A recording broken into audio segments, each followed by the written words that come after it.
आप देख रहे हैं प्राइम टीवी, सच साहस सरोकार।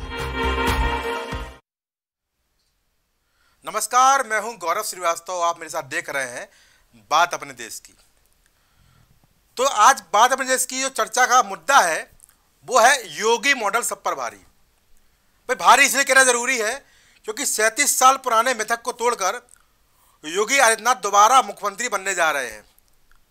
उस राज्य के जो देश की आबादी के हिसाब से सबसे बड़ा राज्य है, और राज्य इसलिए भी बड़ा है कि अगर हम आबादी हिसाब से देखें तो विश्व का 6वां सबसे बड़ा देश बन सकता है उत्तर प्रदेश। तो इतने बड़े प्रदेश का मुखिया बनने जा रहे हैं, और जो उनका पिछला कार्यकाल रहा है वो एक उन्होंने नज़ीर बनाई है, एक प्रेरणा बनाई है, जिसके चलते जनता ने उनको दोबारा मौका दिया है और दोबारा वो सत्ता की कुर्सी पर आसीन होने जा रहे हैं। 25 मार्च को उनकी दूसरी पारी शुरू होने जा रही है। औपचारिक मोहर लग चुकी है, केवल शपथ ग्रहण कार्यक्रम होना है और मंत्रिमंडल का शपथ ग्रहण होना है।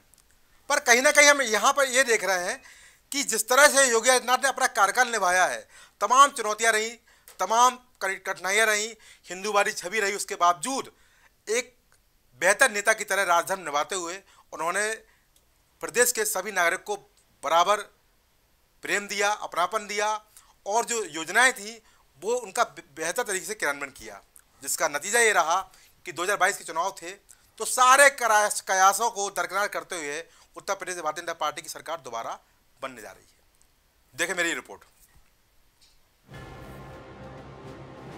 जैसे ही उत्तर प्रदेश में विधानसभा चुनाव खत्म हुए, वैसे ही कई मिथक टूट गए, आलोचक शांत हो गए और सबसे ज्यादा आबादी वाले इस प्रदेश में यानी उत्तर प्रदेश में एक मॉडल निर्धारित हो गया, और वो मॉडल है योगी मॉडल। योगी मॉडल यानी काम का मॉडल, यानी चुनौतियों से भरा कार्यकाल का मॉडल। 2017 में जब उत्तर प्रदेश के मुख्यमंत्री के रूप में योगी आदित्यनाथ ने शपथ ली थी तो उनके सामने कई चुनौतियां थीं, और उसमें भी सबसे बड़ी बात थी योगी आदित्यनाथ का कट्टर हिंदूवादी चेहरा, जिसको लेकर कई आशंकाएं व्यक्त की जा रही थी। यहां तक कि उनकी विरोधी मीडिया ने तो ये सुर भी अलापने शुरू कर दिए थे कि उनके सत्तारूढ़ होने के कारण मुस्लिम आबादी को बहुत तकलीफ होने वाली है।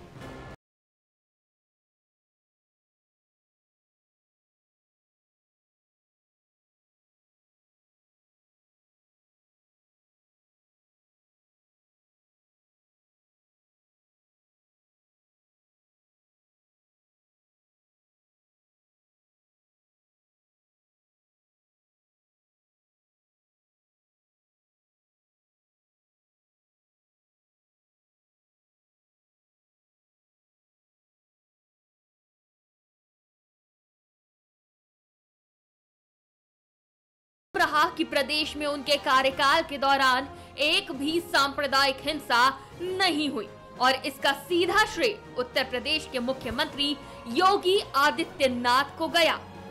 इस बीच योगी आदित्यनाथ के सामने सबसे बड़ी चुनौती थी अपनी सन्यासी की छवि को एक निष्पक्ष राजा की छवि के रूप में बदलना, क्योंकि शुरुआत से ही ये कहा जाता रहा था कि उनके सत्ता के सबसे बड़े पद पर आसीन होने पर धर्म विशेष के लोगों पर खास असर पड़ेगा। पर इन सब मिथक को तोड़ मुख्यमंत्री योगी आदित्यनाथ ने सबका साथ सबका विकास के भावना के साथ सुशासन की ऐसी नींव रखी, जिसकी लहर में 2022 के विधानसभा चुनाव को लेकर कहे गए सारे कयास बह गए, और प्रदेश में दोबारा कोई पार्टी 37 साल के बाद लगातार सत्ता में काबिज हो गई।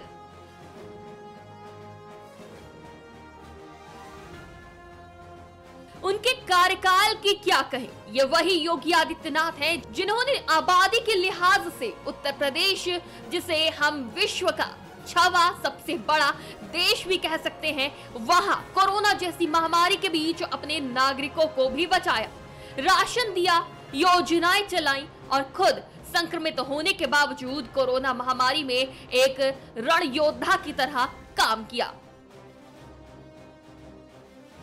ये दोबारा होने वाली ताजपोशी इसी बात का संदेश है कि प्रदेश की आम जनता ने उनको मुख्यमंत्री नहीं बल्कि एक राजा के रूप में स्वीकार किया है।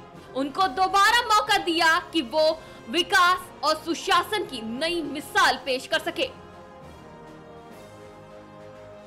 तभी हम जैसे खबरबीन भी कह सकते हैं कि योगी मॉडल सब पर भारी। तो योगी मॉडल सब पर भारी, भाई कैसे भारी? भाई भारी शब्द का अर्थ बहुत बड़ा होता है, तो योगी मॉडल भारी कैसे हुआ? अगर हम 2017 की बात करें तो जैसा कि हमने अपनी रिपोर्ट में बताया है कि एक हिंदूवादी छवि रही और एक आशंका व्यक्त की जा रही थी कि इनके आने के बाद धर्म विशेष के लोगों को समस्या होगी, तपिश झेलनी होगी। पर यहाँ तपिश की कोई बात ही नहीं। लगातार उन्होंने अपनी योजनाओं का बेहतर क्रियान्वयन किया, लगातार काम किया और प्रदेश के प्रत्येक नागरिक को समान दृष्टि से देखा। उनकी छवि भले हिंदूवादी नेता की रही है, पर एक राजा की कुर्सी पर बैठने के बाद उन्होंने केवल और केवल निभाया केवल राजधर्म। और राजधर्म होता है कि प्रदेश के अपने राज्य के प्रत्येक नागरिक को समान भाव से देखना, समान भाव से काम करना और समान दृष्टि से उनको सारी योजनाओं का लाभ पहुंचाना। इसमें योगी आदित्यनाथ पूरी तरह सफल हुए। सुशासन की बात करें, सुशासन की बात अलग है। भ्रष्टाचार मुक्त की बात की गई, तमाम योजनाओं की बात की गई, बेहतर विकास की बात की गई, बेहतर इन्वेस्टमेंट की बात की गई और तमाम ऐसे वादे जो भारतीय जनता पार्टी ने 2017 में किए थे उनको पूरा करने की बात की गई।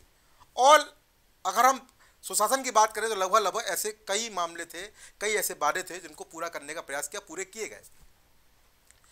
जब 2022 के चुनाव की सरगर्मियां शुरू हुई तो कहीं ना कहीं ये बताया जा रहा था कि योगी आदित्यनाथ का जो मॉडल था वो फेल हो गया है और अब दोबारा जनता इनको नहीं चुनेगी। तमाम तरह के कयास लगाए जा रहे थे। वो एक लहर सी बना दी गई थी कि इस बार समाजवादी पार्टी सत्ता में आ रही है, अखिलेश यादव सत्ता में कुर्सी पर आसीन होने वाले हैं।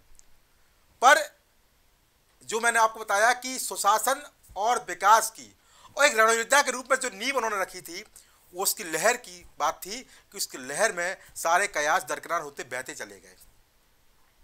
उसका भी एक मापदंड है।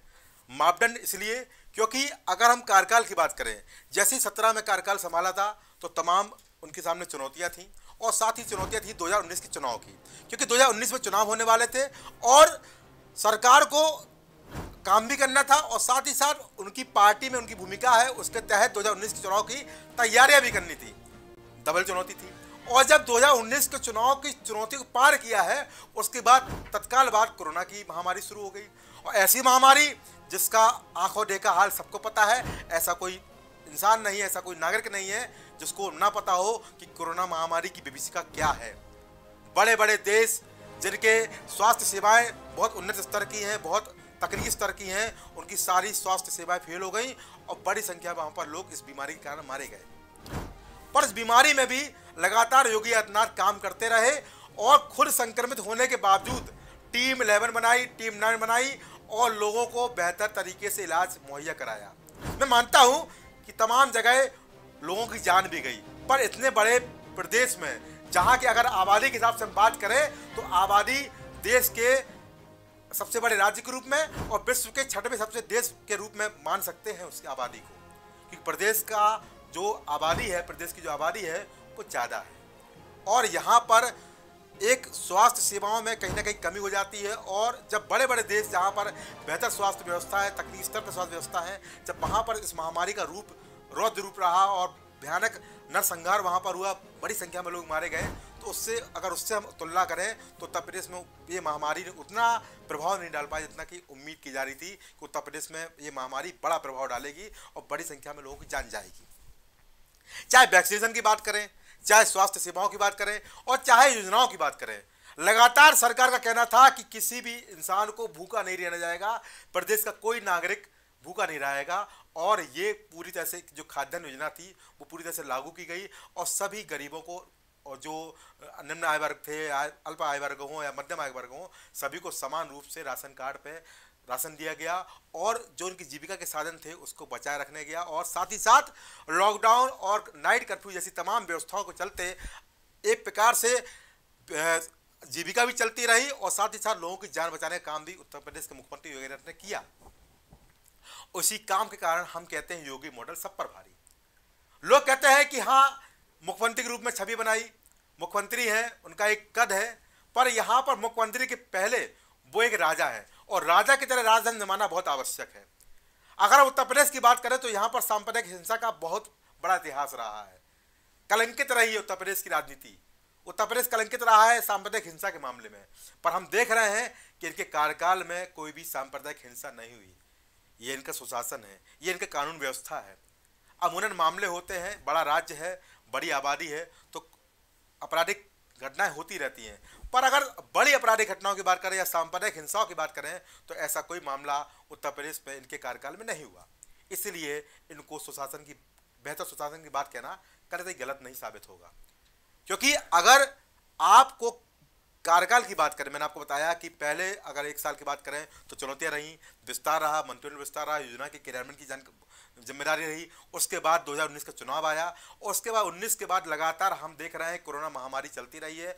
3 लहर आ चुकी हैं और इस 3 लहरों के बावजूद उत्तर प्रदेश में सुशासन की बेहतर व्यवस्था की, उत्तर प्रदेश में खाद्यान्न की बेहतर व्यवस्था की, उत्तर प्रदेश में जीविका की बेहतर व्यवस्था की, जिसके चलते जनता ने इनको दोबारा मौका दिया।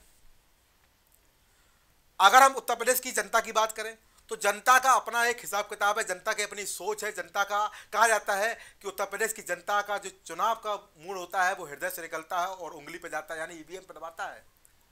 तमाम वादे किए गए, तमाम एजेंडे लाए गए।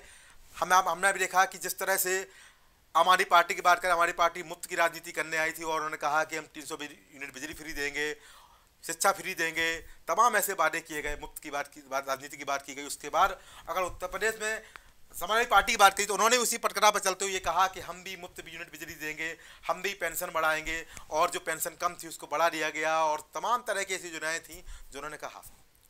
इसके साथ ही साथ जो कांग्रेस पार्टी की बात करें तो 8 प्रतिज्ञा लेके जो वहाँ की कांग्रेस की राष्ट्रीय महासचिव है प्रियंका गांधी, वो आई थी। उन्होंने कहा है कि हम जो हमारी 8 प्रतिज्ञा है पूरी होंगी, चाहे वो कृषि कानून को लेके हो, चाहे वो कृषि नियमों को लेके हो, चाहे गन्ना मूल्य भुगतान को लेके हो, चाहे एमएसपी को लेकर हो, और चाहे पेंशन को लेकर। उन्होंने कहा, यहाँ तक कि उन्होंने चुनाव के चलते राजस्थान में, छत्तीसगढ़ में पेंशन, पुरानी पेंशन बहाली करने की व्यवस्था कर दी।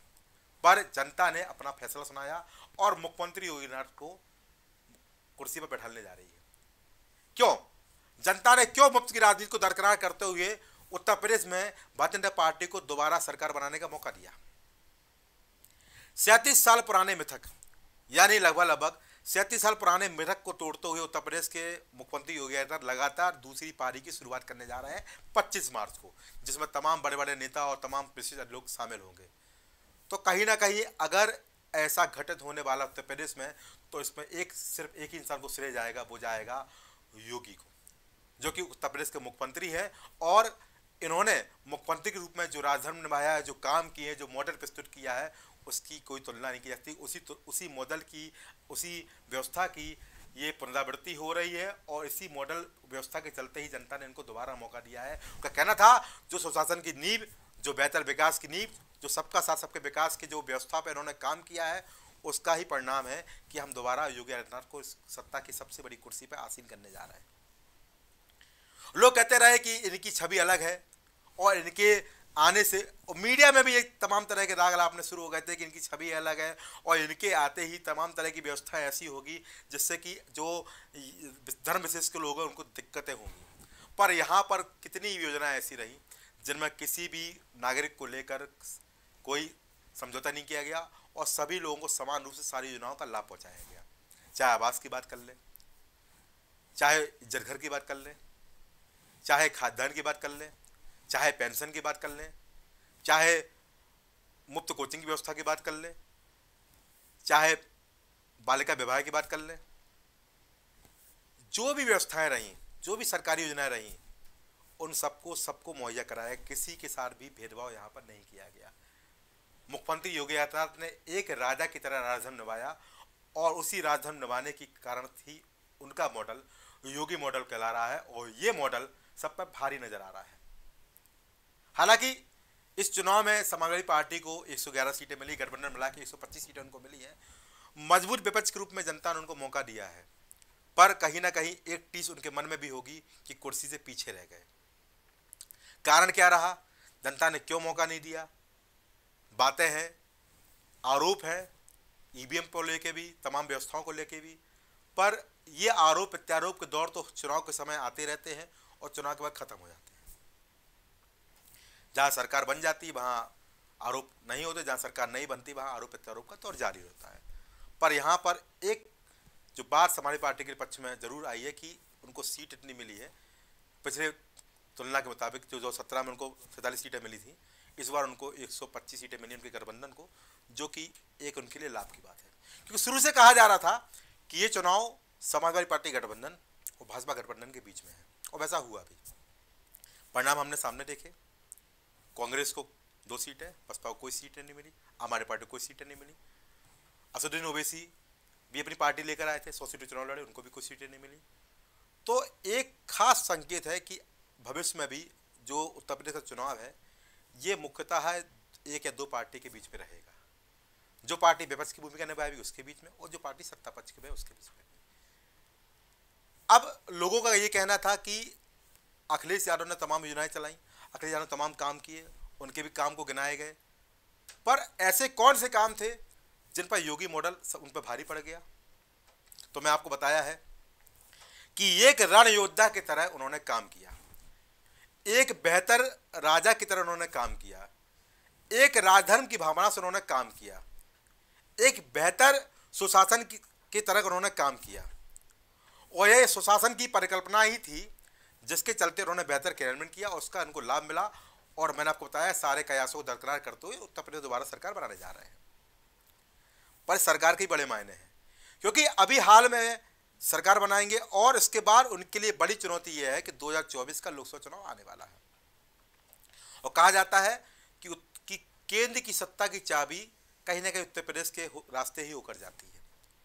75 जिले हैं, 75 लोकसभा सीट है, और अगर उत्तर प्रदेश में आपने अपना परचम लहरा लिया तो बहुत कुछ स्थिति स्पष्ट हो जाती है कि केंद्र में सरकार बनाने कौन जा रहा है। तो यहां पर चुनौती और बढ़ने वाली है। जो चुनौती 2017 के बाद 19 में शुरू हुई थी, वही चुनौती 2022 के बाद अब 2024 में मिलने वाली है, और इस चुनौती को पूरा करना है।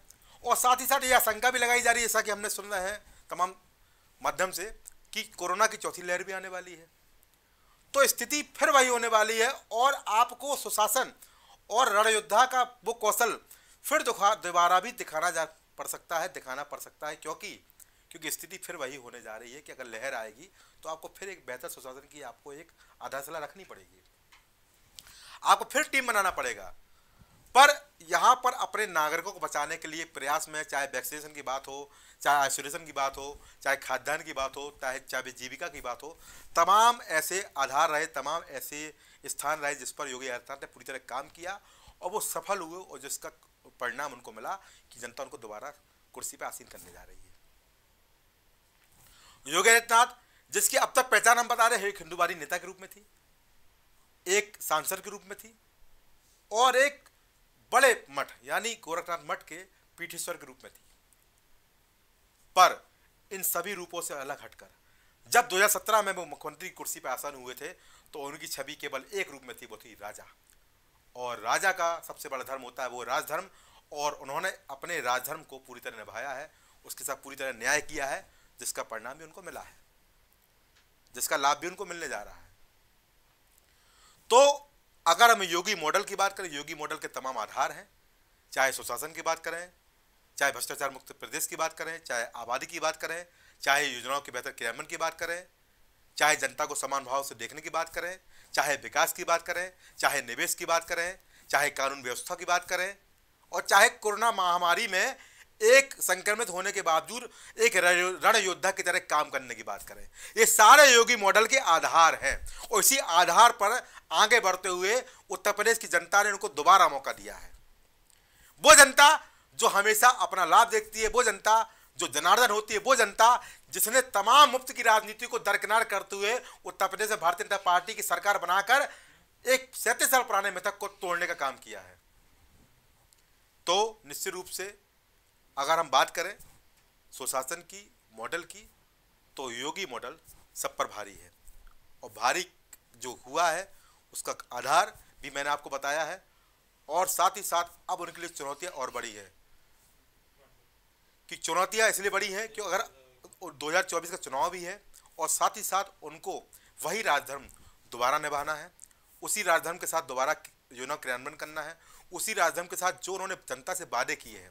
एजेंडा होता है, हर चुनाव का एक अलग मैनिफेस्टो होता है, उसको पूरा करना है, जनता के जो उम्मीदें हैं उस पर खड़ा उतरना है, और साथ ही साथ लोकसभा चुनाव भी देखना है। और इस कोरोना महामारी में जो उम्मीद की जा रही है चौथी लहर भी आ सकती है, अभी कंफर्म नहीं हुआ, तब भी चौथी लहर आने की उम्मीद है, उसमें भी एक बेहतर योजना बनानी है।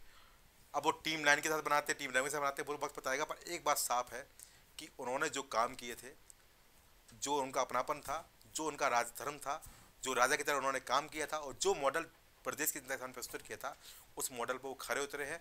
और वो मॉडल की नज़ीरी था कि उत्तर प्रदेश की जनता ने उनको दोबारा इस कुर्सी पर बैठाने का प्रयास किया है, और वो कुर्सी पर बैठने जा रहे हैं और 25 मार्च को शपथ लेंगे। तो 25 मार्च को योगी आदित्यनाथ की दूसरी पारी शुरू होगी, चुनौती से भरी पारी, उम्मीदों से भरी पारी, सपनों की पारी, विश्वास की पारी, जनभावना की पारी और राजधर्म की पारी। अब इस पारी में वो कितना सफल होते हैं ये तो फिलहाल 2027 का इलेक्शन ही बताएगा, चुनाव बताएगा, क्योंकि जनता जनार्दन का फैसला 2027 में ही आएगा। पर इन 5 साल में कार्यकाल में उन्होंने दिखाया कि कैसे काम किया जा सकता है, कैसे सुशासन को मेंटेन किया जा सकता है, कैसे राजधर्म को निभाया जा सकता है, और कैसे अपने प्रदेश को आगे बढ़ाया जा सकता है। जो उन्होंने दिखाया ये वो अपने आप में एक योगी मॉडल है, और वही सब पर भारी पड़ रहा है। और अब उनकी दूसरी पारी की शुरुआत होने जा रही है, और निश्चित रूप से फिर वो नज़र पेश करते नजर आएंगे। 2027 में जनता उनको फिर चुनेगी, और अगर बेहतर काम कर गए तो 2024 में भी उनका विश्वास पूर्ण रूप से मजबूत होगा, और योगी आदित्यनाथ फिर एक बड़ी मिसाल देते नजर आएंगे, और एक नए मिथक को फिर तोड़ते चले आएंगे। क्योंकि मिथक को टूटना ही इतिहास कहलाता है, और इतिहास में मिथक बनते हैं और टूटते रहते हैं। जिस तरह से भारतीय जनता पार्टी ने अभी 5 राज्यों के चुनाव में भी मिथक को तोड़ा है, कई राज्यों में दोबारा सरकार बनानी चाहिए। हालांकि पंजाब में, जैसा कि कहा गया, पंजाब में उनकी सरकार पहले भी नहीं थी, अगर थी भी तो श्रोमणी अकाली दल के साथ में थी, गठबंधन सरकार थी, पर वहाँ पर हमारी पार्टी ने सीटें निकाली हो, वहाँ पर सरकार बनाने जा रही है। तो कहीं 4 राज्यों में जो उनका पुराना एक वो था कि पुराना उन्होंने जो उनका पुराना प्रदर्शन था कि 4 राज्यों में उनकी सरकार थी, और 4 राज्यों में दोबारा सरकार उनकी बनने जा रही है। तो निश्चित रूप से जो हमारा आकलन है, जो हमारी चर्चा का विषय था, जो हमारा मुद्दा था कि योगी मॉडल सब पे भारी, तो योगी मॉडल सब पे भारी रहा है। अब ये मॉडल कितना अच्छा बेहतर काम करता है, इस मॉडल में और कौन से चांद लगते हैं, इस मॉडल में जनता की उम्मीदों कहाँ तक फायदा मिलता है, कौन सी योजनाएं आती है, कौन से क्रियान्वयन होते हैं, कैसे भाव होता है, और राजधर्म की पुनरावृत्ति किस तरह होगी, किस रूप में होगी, ये फिलहाल बस बताएगा। क्योंकि हम भी उनकी दूसरी पारी की शुरुआत देखने के लिए तैयार खड़े हैं, और फिर देखते हैं कि योगी मॉडल इस बार कैसा अन्य लोगों से मॉडल बेहतर हो पाएगा, वो अन्य राज्यों में एक नज़ीर पेश करता चला आएगा। तो आज की चर्चा में इतना ही। नमस्कार। कुछ भाव पुष्प। आप देख रहे हैं प्राइम टीवी, सच साहस सरोकार।